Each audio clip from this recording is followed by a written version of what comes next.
spent a lot of time reading The Power of Now yesterday.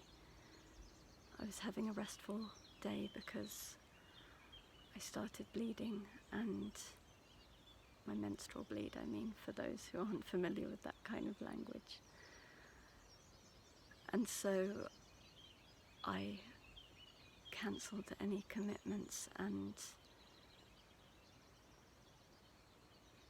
spent a lot of the day resting, reading, writing and meditating.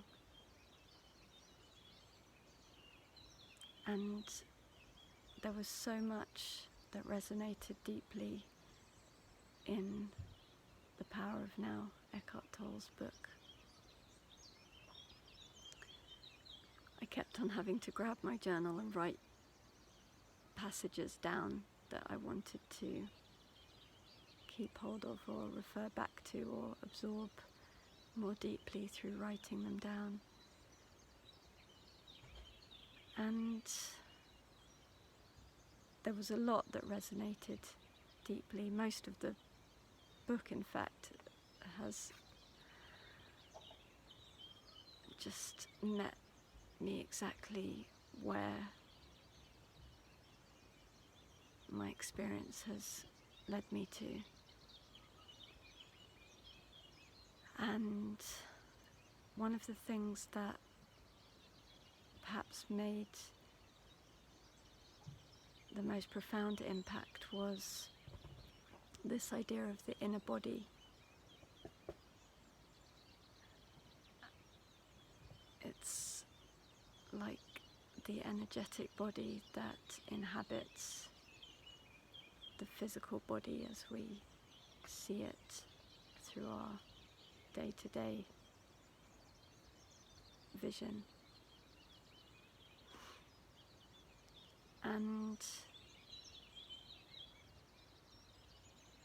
he talks about the inner body as a doorway to being, to presence.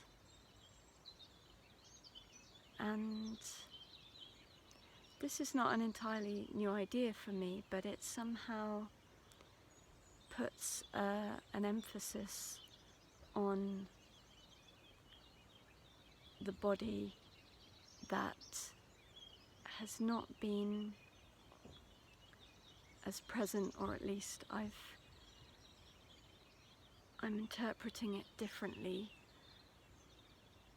from the other ideas, the other teachings that I've been exploring recently around all of this stuff. And on one level, it's extremely powerful for me, being someone who suffers from quite an active mind, and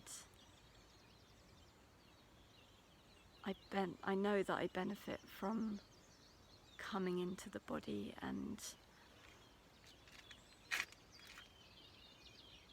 grounding in the body, especially as a way of coming into the present and being out of the realm of psychological time, as he puts it.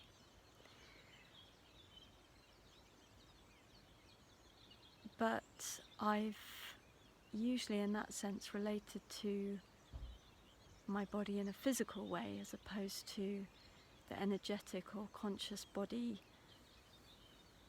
beneath the seeming veil of the physical body. And so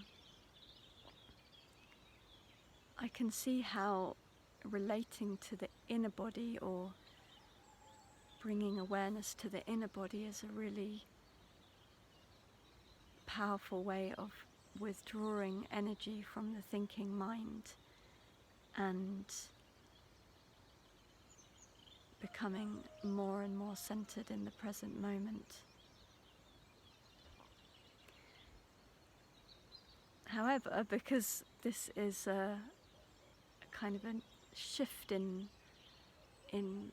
focus, or a shift in my process and practice as I've been doing it this last period, these last weeks and months, it's not easy to integrate in some respects. In some ways it's beautiful and effortless, and it's exactly what I need. And yet, because it's such a change in habit to draw this energy into the body, to draw my awareness into the body, it feels difficult, and it also sets off.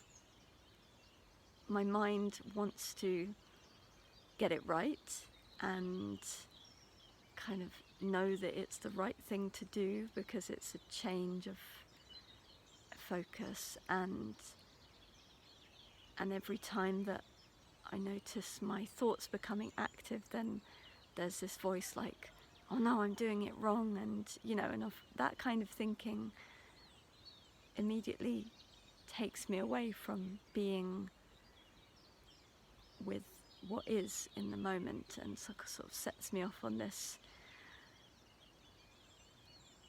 rapid thought track of, that takes me away from my direct experience and into judgment and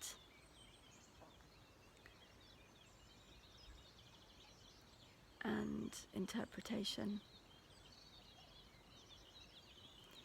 So, and that brings tension, whereas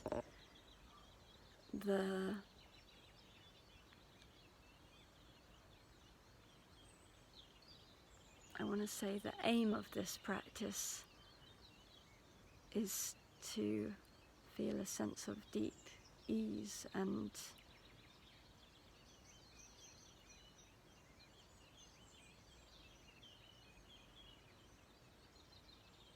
okayness, acceptance of what's happening. So I guess my thoughts are that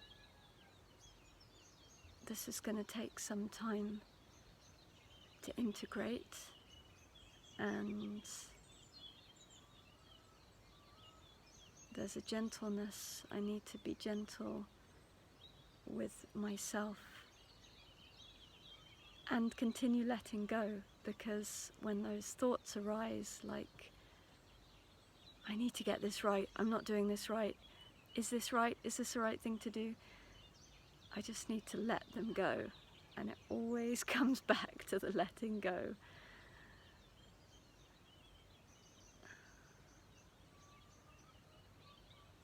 Because ultimately, I'm always where I need to be. I can't be anywhere else, because I am where I am, internally, externally in the world. Everything is perfect. And also there's work to do. We humans cannot go on living the way that we have been for hundreds of years, living from a place of separation and disturbance. If we want to continue surviving, then our consciousness needs to evolve, and that takes effort, and at the same time it's effortless, because it's our natural state. And yet we've come so far away from it that to return to that natural state is challenging to everything that we've constructed internally and externally that creates separation. separation from one another, separation from other beings, and separation from our deepest selves.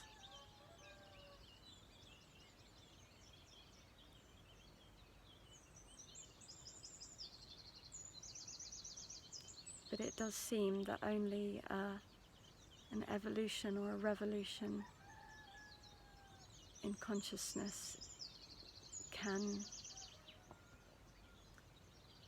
take us out of this predicament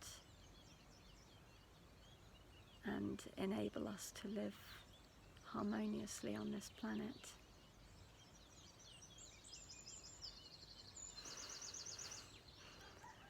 Quite a big consideration and reflection that I'm rounding off with today.